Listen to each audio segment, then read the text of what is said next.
Hello students, today we are going to start Unit 9. In the Unit 9 we have a poem and a story as usual.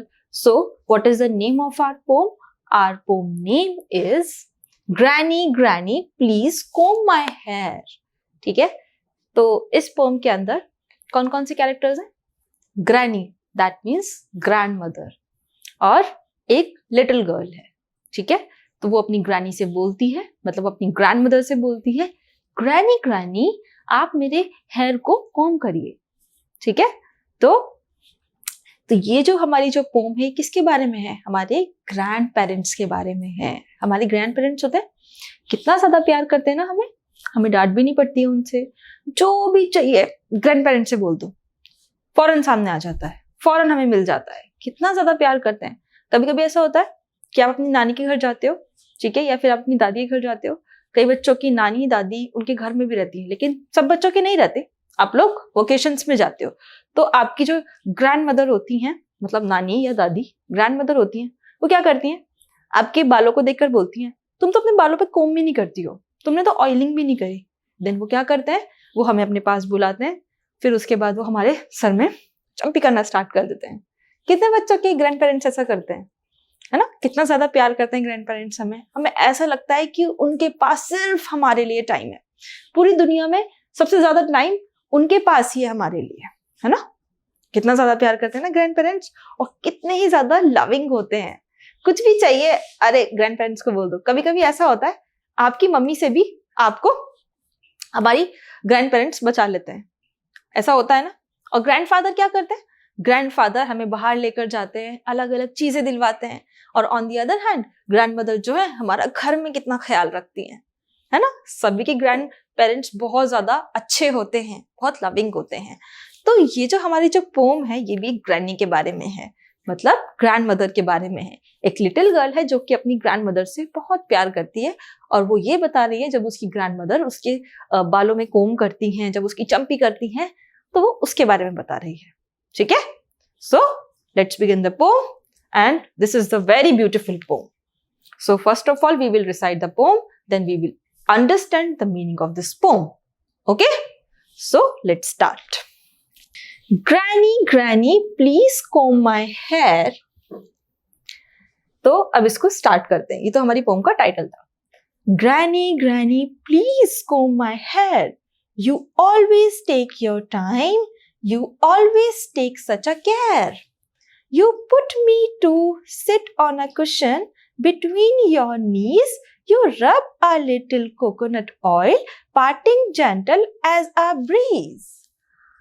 Granny, you have all the time in the world, and when you are finished, you always turn my head and say, now who is a nice girl? ठीक है, ये pome थी हमारी. समझ आई आपको? अच्छी थी pome. तो इसका हम मीनिंग समझते हैं. अभी हमने इसको रिसाइट कर लिया है, अभी इसको हमने पढ़ लिया है मस्त. अब इसका हम मीनिंग समझते हैं. तो स्टेंजा वाइज हम इसका मीनिंग समझेंगे. तो फर्स्ट स्टेंजा में क्या कहती है बच्ची जो है? Granny granny please come my hair, you always take your time, you always take such care. ठीक है, ग्रैनी ग्रैनी आइए और मेरे कोम करिए, मेरे बालों में आप कोम करिए. आप हमेशा मेरे लिए टाइम निकाल लेते हो, आपके पास हमेशा मेरे लिए टाइम होता है, और आप इतनी ज्यादा मेरी केयर करते हो, है ना? ऐसे बोलती है वो बच्ची. नेक्स्ट स्टेंजा में क्या कहती है? You put me to sit on a cushion between your knees, you rub a little coconut oil, parting gentle as a breeze. तो हमारी नानी दादी लोग क्या करते हैं, जब भी हम लोगों के बालों पे चंपी करते हैं, वो किसी स्टूल पर बैठे होते हैं, थोड़ा सा ऊपर बैठ जाते हैं किसी भी स्टूल पर या फिर किसी बेड, है ना? और हमें क्या करते हैं, हमें नीचे कोई भी कुशन, कोई भी गद्दी बिछाकर हमें उसके ऊपर बिठाकर अपने नीज के बीच में से हमारी चंपी करते हैं. As you can see in this picture, ये ग्रैनी है, ये किसी स्टूल पर बैठी हुई है. इन्होंने अपने नीज के बीच में इस लिटिल गर्ल को यहाँ पर रख कर उसके बालों में चंपी करती है. ठीक है, तो ये गर्ल यही बोल रही है कि ग्रैनी आप मुझे अपने नीज के बीच में रख के, नीज के बीच में बिठा कर कुशन पे बिठाकर आप मेरे बालों में क्या करते हो? चंपी करते हो, ऑयल लगाते हो, है ना? जब आप मेरे बालों में ऑयल लगाते हो, ठीक है, और आप मेरे बालों को पार्ट कर देते हो, मेरे बालों का आप क्या कर देते हो, पार्टिंग जेंटली, दैट मीन्स आप बहुत सॉफ्टली, बहुत आराम से मेरे बालों के अंदर पार्टीशन कर देते हो, है ना, पार्टीशन कर देते हैं, जैसे कि एक पार्ट इधर, आधे बाल इधर और आधे बाल इधर, ठीक है, और बीच में ग्रैनी जो है उसके ऑयलिंग करती है, कोकोनट ऑयलिंग करती है। तो जब आप ये ऑयलिंग करते हो ना, मतलब मेरे कोकोनट लगाते हो, तो ऐसा लगता है जैसे कि कोई ब्रीज, मतलब कि कोई ठंडी हवा, हल्की हल्की ठंडी हवा, ठीक है। तो उसने किससे कंपेयर कर दिया, एज अ जेंटल ब्रीज, मतलब जब आप मेरे बालों को पार्टली डिवाइड करके और उसके अंदर हल्का हल्का सा कोकोनट लगाते हो तो मुझे ब्रीज जैसा फील होता है। आहा, इतना मजा आता है ना। And then next what she says, Granny, you have all the time in the world, and when you are finished, you always turn my head and say, now who is a nice girl? ठीक है, तो वो little girl कहती है, Granny, you have a lot of time for me in the world. और जब आप मेरी जो ऑयलिंग है उसे फिनिश कर लेते हो, फिर आप मेरा हेड टर्न करके बोलते हो, who is the nice girl? ठीक है, तो ऐसे होते हैं ना हमारे दादा दादी लोग जो होते हैं, जब हमें प्यार करते हैं तो वो ऐसे बोलते हैं ना, मेरा प्यारा बेटा कौन है, मेरी प्यारी बेटी कौन है। तो उसी तरीके से उसकी ग्रैनी भी उसको उसका फेस टर्न करके बोलती हैं, now who is a nice girl, अब जो है मेरी जो प्यारी बेटी है वो कौन है, ठीक है। So that was our very beautiful poem which is related to our grand parents. कितने प्यारे होते हैं ना हमारे ग्रैंड पेरेंट्स, हमें हमेशा उनकी रिस्पेक्ट करनी चाहिए और उनकी बात को मानना चाहिए, ठीक है, और उनका बहुत ज्यादा ख्याल रखना चाहिए जिस तरह वो हमारा ख्याल रखते हैं। अंडरस्टूड, अच्छी थी पोम, आपको समझ में आई, ठीक है।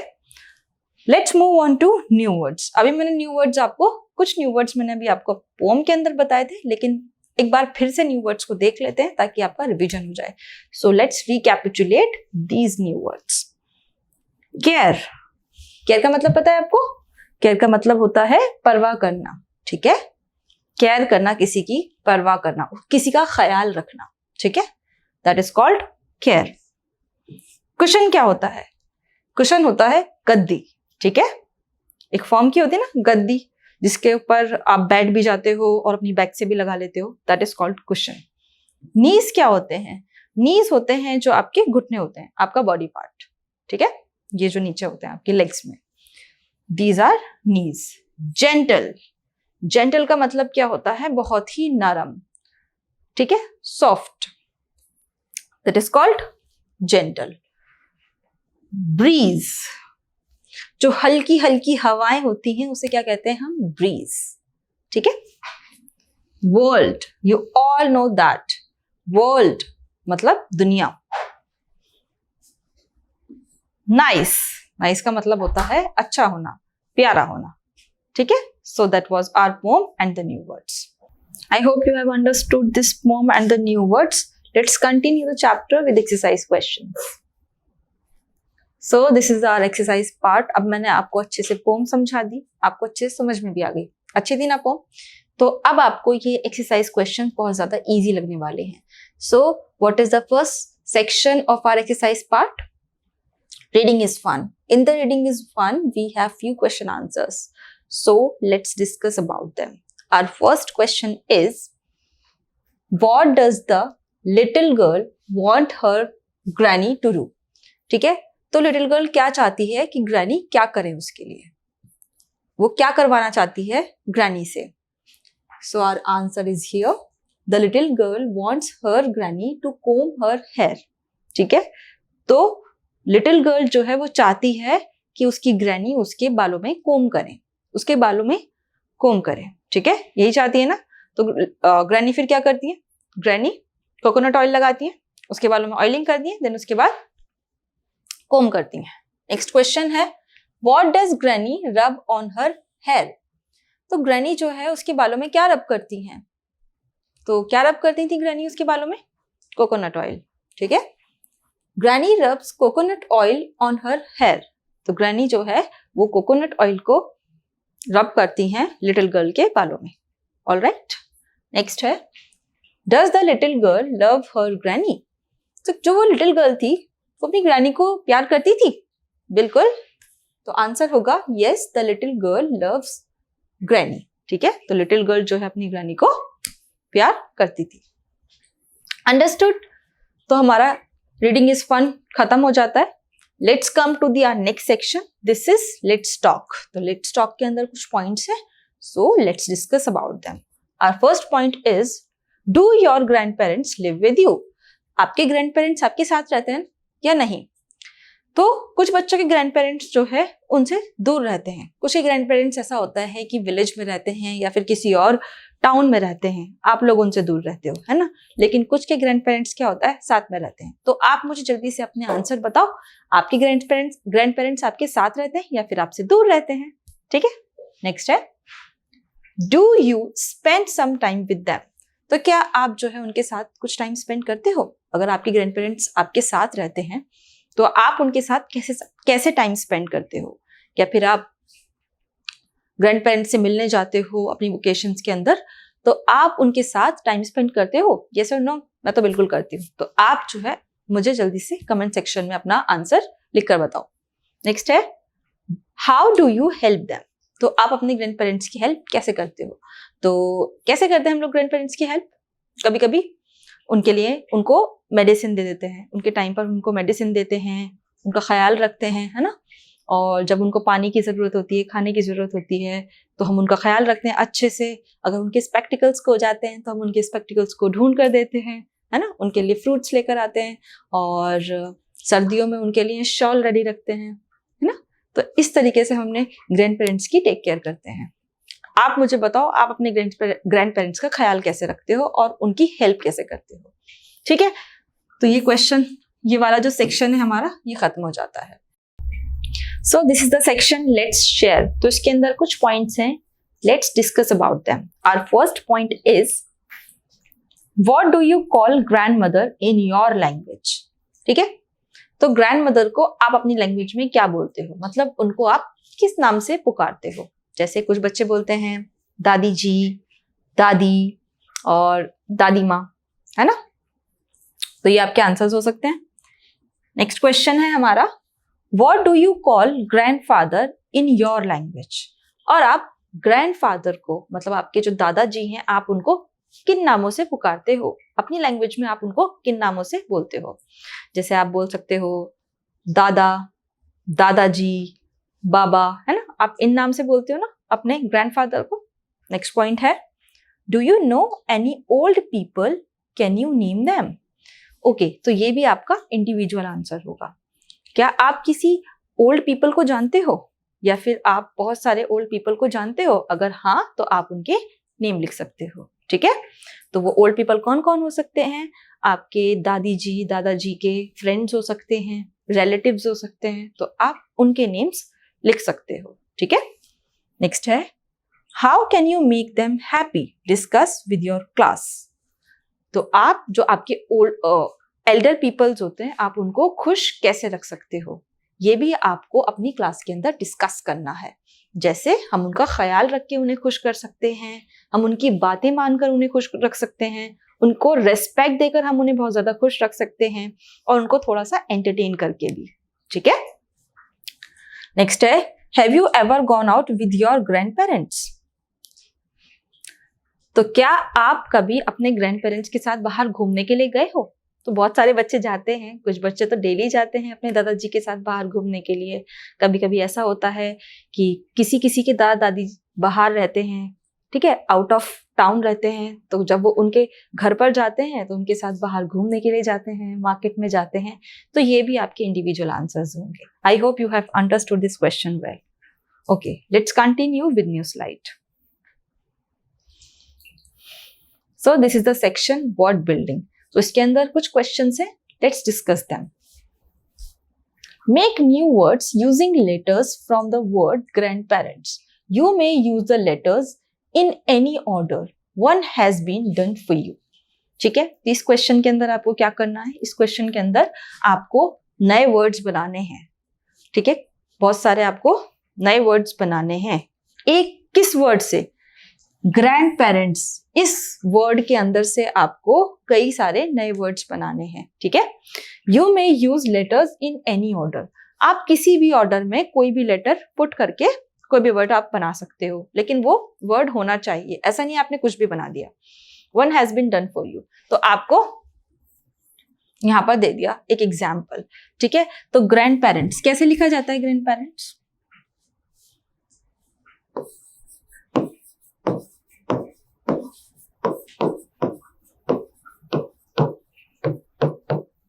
ऐसे लिखा जाता है ना, ग्रैंड पेरेंट्स। तो इसके अंदर से हम लोग कितने वर्ड्स बना सकते हैं? मैंने यहाँ पर कुछ वर्ड्स बनाए, बहुत सारे हम वर्ड्स बना सकते हैं। लेटर लेकिन यही यूज होने चाहिए, अल्फाबेट्स आपको यही यूज करने हैं, ठीक है। जैसे कि मैंने वर्ड बनाया है ग्रैंड, ओके, एंड आ रहा है ग्रैंड, इसके अंदर एंड का भी यूज हो रहा है ना, एंड, फिर ये पूरा ग्रैंड बन जाएगा, ठीक है। इसी तरीके से आपको वर्ड्स बनाने हैं, grand, and, parents, pant, tan, rate, grapes, और लास्ट में है रेंट। ये आपको पहले से एग्जाम्पल में दे रखा था। तो ऐसे आप और भी बहुत सारे वर्ड्स बना सकते हो। मैंने ये बनाए, आप कुछ और वर्ड्स भी ले सकते हो, ठीक है। और आपको इन बॉक्सेस के अंदर फिल करने हैं। ऑलराइट, आगे चलते हैं। Sometimes we replace the names of people with another word. कभी कभी ऐसा होता है ना कि हम नेम की जगह कुछ और वर्ड यूज कर देते हैं ताकि हम दोबारा नेम जो है रिपीट ना कर पाए, है ना।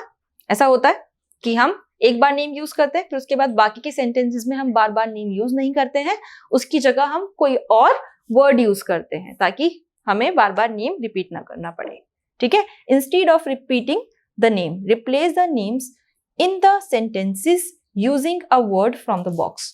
तो आपको भी यही करना है, आपको नेम रिप्लेस करके आपको वही वर्ड लिखना है जो आप दूसरे सेंटेंस में लिखते हो, ठीक है। जैसे कि मीना एक नेम है, लेकिन बाकी के जो आप सेंटेंस बनाओगे उसके बाद आप बार बार नेम का यूज नहीं करोगे, उसके बाद आप किसका यूज करोगे? प्रोनाउंस का यूज करोगे। जैसे कि मैं आपको थोड़ा सा प्रोनाउंस का एग्जाम्पल दे देती हूँ। जैसे हमारे नाउन क्या होते हैं? हमारे नेम्स, किसी भी जगह, किसी भी चीज, किसी भी प्लेस का जो नेम होता है वो नाउन होता है, as we all know that, ठीक है। नाउन जो होते हैं वो नेम्स होते हैं। And on the other hand, what are the pronounce?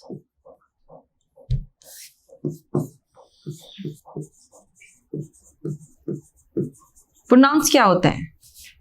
ठीक है, नेम की जगह पर यूज किए जाने वाले वर्ड्स जो होते हैं उन्हें हम प्रोनाउन कहते हैं।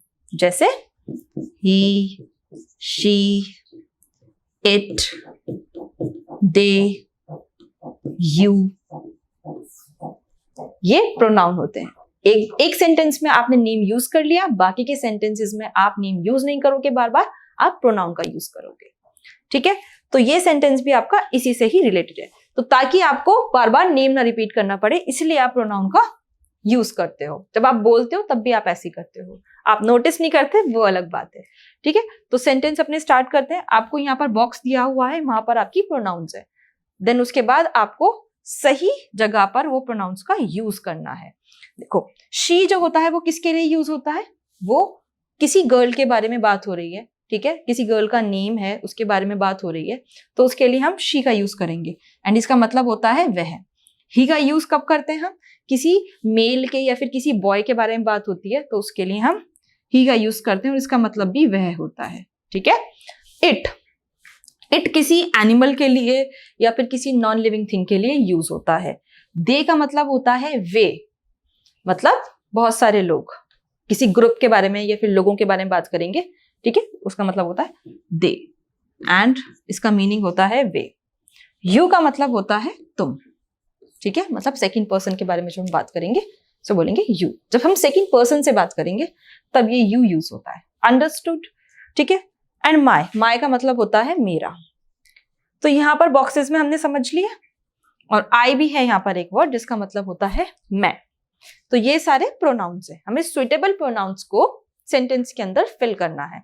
सो फर्स्ट सेंटेंस क्या है? Meena is playing with a doll. Meena जो है वो किससे खेल रही है? डॉल से खेल रही है। And she is a girl, ठीक है, और वो एक लड़की है। Next, Ram is climbing a tree, he is a boy. Ram क्या कर रहा है यहाँ पे? As you can see in this picture, Ram जो है पेड़ पर चढ़ रहा है, और वो कौन है? वह एक लड़का है। Do not eat that mango, it is not ripe. ठीक है, तो ये मैंगो आपको नहीं खाना है क्योंकि वह अभी पका नहीं है अच्छे से, तो यहाँ पर इट का यूज होगा। Understood? I hope you have understood this question. Let's continue the chapter with new slide. Okay, so this is the next section, let's write. तो इसके अंदर क्या क्वेश्चन है उसको डिस्कस करते हैं। Suppose you go to stay with your grand parents for a week. Suppose करो आप अपने ग्रैंड पेरेंट्स के पास जा रहे हो एक वीक के लिए। ठीक है, उनके पास रुकने के लिए जा रहे हो एक वीक के लिए। कई लोगों के ग्रैंड पेरेंट्स उनके साथ नहीं रहते, कुछ ऐसा होता है विलेज में रहते हैं या फिर किसी और टाउन में रहते हैं, है ना। तो आप लोग वेकेशंस पे जाते हो ना अपने ग्रैंड पेरेंट्स के साथ कुछ दिन रहने के लिए। तो सपोज करो आप जा रहे हो एक वीक के लिए। Make a list of things that you would like to take with you for them. तो आपको उन चीजों की लिस्ट बनानी है जो आप अपने साथ उनके लिए लेके जाना चाहते हो। ठीक है, तो आपको उनकी लिस्ट बनानी है। क्या क्या चीजें आप लेकर जाओगे उनके साथ, जैसे शॉल उनके लिए ले जाओगे आप, है ना, और उनके लिए कुछ हीट पैड ले जाओगे, या फिर उनके लिए पेयर ऑफ स्पेक्टिकल्स ले जाओगे, और बहुत सारी चीजें जो हमारे ग्रैंड पेरेंट्स वो यूज करते हैं, आप उनके लिए वो चीजें लेकर जा सकते हो। ठीक है, नेक्स्ट है do not forget to put a an or the before each thing. और ए एन द का यूज आपको करना है किससे पहले, कोई भी चीज जो आप लिस्ट बनाओगे ना, जो भी आप चीज लिखोगे, कोई भी थिंग आप लिखोगे, उससे पहले आपको ए एन और द का यूज करना है। ठीक है, तो ए एन और द क्या होते हैं, ये आर्टिकल्स होते हैं। आपको पता है आर्टिकल्स क्या होते हैं? ठीक है, अभी हम इसके बारे में डिस्कस करते हैं, आर्टिकल्स क्या होते हैं।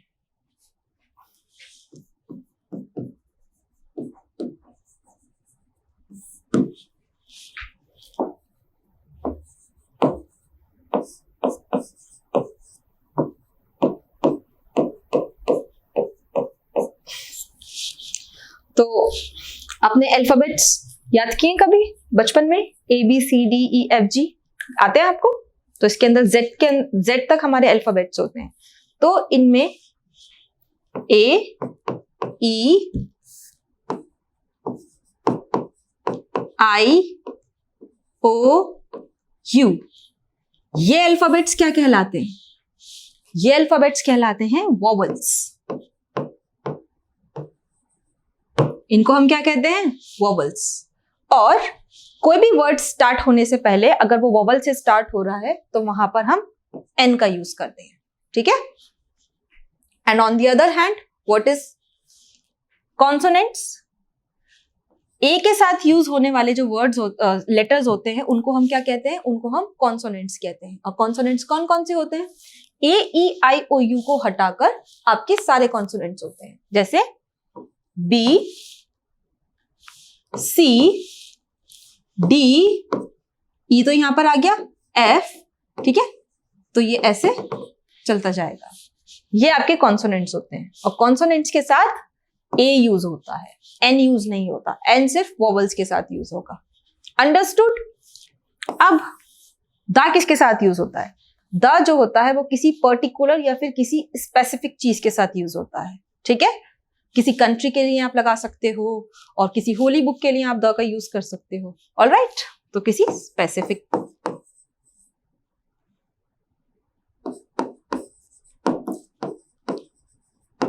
स्पेसिफिक ऑब्जेक्ट के लिए द का हम यूज करते हैं। ठीक है, तो आपको समझ आ गए आर्टिकल्स? ओके, तो अब हमने लिस्ट यहां पर बना ली है। आप लोगों ने भी अपनी लिस्ट बना ली होगी, तैयार रख ली होगी। तो अब हम देखेंगे कौन से वर्ड्स कॉन्सोनेंट से स्टार्ट हो रहे हैं, या फिर कौन से वर्ड्स वोवेल से स्टार्ट हो रहे हैं, या फिर कोई चीज स्पेसिफिक है, कौन सी चीज स्पेसिफिक है। ठीक है, so let's start. A sweet box किससे स्टार्ट हो रहा है? कॉन्सोनेंट से स्टार्ट हो रहा है। ठीक है, तो इसलिए यहां पर अ लगेगा, ए लगेगा। A pair of spectacles. ठीक है, तो ए किसके साथ लगा? कॉन्सोनेंट से स्टार्ट हुए वर्ड के साथ लगा, ए पेयर ऑफ स्पेक्टिकल्स। ठीक है, इन द सेम वे ये तीनों कॉन्सोनेंट से स्टार्ट हो रहे हैं, तो इसीलिए हम इसके साथ ए का यूज करेंगे। A water bottle, a medicine box, a heat pad. ठीक है, अब एन इलेक्ट्रिक हीटर। अब यहाँ पर एन का यूज क्यों हुआ है? क्योंकि ये वर्ड जो है किससे स्टार्ट हुआ है? ये वॉवल से स्टार्ट हुआ है, इसलिए यहाँ पर एन का यूज हुआ है। नेक्स्ट है अ स्टोरी बुक, कॉन्सोनेंट से स्टार्ट हुआ है। A warm cloth like shawl, consonant से स्टार्ट हुआ है, डब्ल्यू, ठीक है। एन इमरजेंसी टॉर्च लाइट, ठीक है, किससे स्टार्ट हुआ है? यहाँ पर वॉवल से स्टार्ट हुआ है। An emergency torch light. A walking stick, okay, तो अ वॉकिंग स्टिक किससे स्टार्ट हुआ है? वॉवल्स, कॉन्सोनेंट से स्टार्ट हुआ है। So we have done this question here. Our next section is fun time. ठीक है, तो fun time के अंदर क्या है? एक एक्टिविटी है। So let's do it. देखते हैं इस एक्टिविटी में आपको क्या करना है। Make a thank you card for your grandparents. तो आपको क्या बनाना है? एक थैंक यू कार्ड बनाना है। किसके लिए? अपने ग्रैंड पेरेंट्स के लिए। ठीक है, तो चलो शुरू करें थैंक यू कार्ड बनाना। तो आपको किन चीजों की जरूरत पड़ेगी? Chart paper of any colour of 9 inches x 12 inches. तो आपको एक चार्ट पेपर की नीड होगी जो कि 9 इंचेस का होना चाहिए और x 12 इंचेस का होना चाहिए। ठीक है, नेक्स्ट आपको स्केच पेन्स की जरूरत पड़ेगी, जो आपके स्केच कलर्स होते हैं उनकी आपको नीड होगी, स्टिकर्स की आपको नीड होगी और डिजाइन ब्लॉक की आपको नीड होगी। अंडरस्टूड? अब देखते हैं आपको कैसे बनाना है ये card. Make it this way, तो आपको बनाने का क्या तरीका है? कार्ड को बनाने का तरीका क्या है? ठीक है, तो आपको ये स्टेप्स फॉलो करने हैं और फिर आपका कार्ड बन जाएगा। तो पहला स्टेप है फोल्ड द पेपर इनटू 2। ठीक है, तो आपको पहले पेपर को ऐसे फोल्ड करना है जैसे कार्ड होता है। नेक्स्ट, ड्रॉ और स्टिक पिक्चर्स ऑन इट। तो क्या तो आप कार्ड के ऊपर पिक्चर को ड्रॉ कर सकते हो या फिर आप कोई भी पिक्चर उसके ऊपर स्टिक कर सकते हो, मतलब पेस्ट कर सकते हो।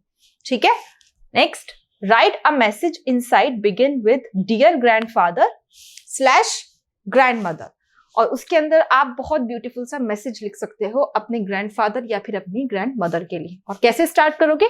डियर ग्रैंडफादर या फिर डियर ग्रैंडमदर। ठीक है, तो ये जो कार्ड है आपका बहुत ज्यादा ब्यूटीफुल कार्ड बनने वाला है और इसको आप जरूर बनाइएगा। फिर जब आप इसको अपने ग्रैंड पेरेंट्स को देंगे तो वो बहुत ज्यादा खुश हो जाएंगे और आपको और भी ज्यादा प्यार करेंगे। So let's come to the next question. This is activity time. तो ये भी आपकी एक अच्छी सी एक्टिविटी होने वाली है। तो इसके अंदर आपको एक पिक्चर दिख रही है, ध्यान से देखो इस पिक्चर को। सिर्फ आउटलाइन पिक्चर है, इसके अंदर कोई भी कलर नहीं है, आपको कलर करने हैं। तो ये आपको पिक्चर किसकी दिख रही है? ऐसा लग रहा है ना किसी ग्रैंडफादर खड़े हैं। आपके ग्रैंडफादर भी ऐसे हो सकते हैं। तो देख रहे किसके ग्रैंडफादर यहाँ पर खड़े हैं। This is an outline of Meena's grandfather. ये किसकी आउटलाइन है? ये मीना के ग्रैंडफादर की आउटलाइन है। Add his hat, tie, moustache, glass, stick etcetera. तो हमें इसके अंदर क्या ऐड करना है? उनका हैट, उनकी टाई, मुस्टैच मतलब उनकी मूछें, ग्लासेस उनके जो चश्मा होता है, स्पेक्टिकल्स वो, और स्टिक, दादा लोग क्या करते हैं? स्टिक लेकर चलते हैं ना, है ना, उनकी स्टिक इसके अंदर हमें ऐड करनी है। Right each word in the box, right each word in the given box, colour the picture and right his name. और ये हर वर्ड आपको इस बॉक्स के अंदर लिखना है। ठीक है, और इस पिक्चर को आपको कलर करना है और उनका नाम भी आपको लिखना है। तो पहले क्या करेंगे? पहले हम वर्ड्स को बॉक्स के अंदर फिल कर देंगे।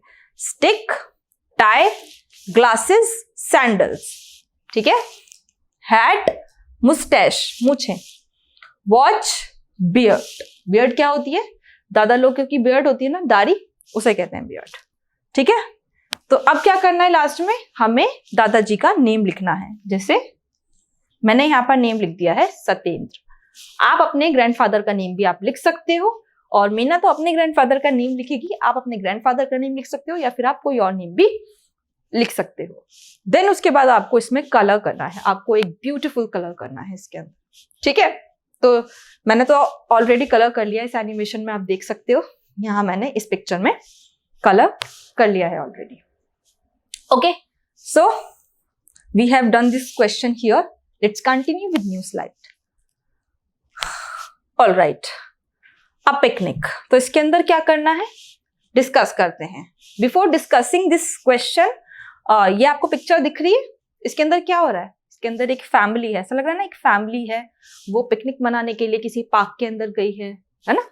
जैसे ये एक बच्ची है, उसकी मम्मी है यहाँ पर, उसकी यहाँ पर दादी हैं, उसके 2 भाई हैं, उसके दादाजी, उसके फादर, यही है ना, और फैमिली है। ये लोग आपस में कितना एंजॉय कर रहे हैं। आप जैसे आप लोग भी पिकनिक पे जाते हो अपने वीकेंड्स पे।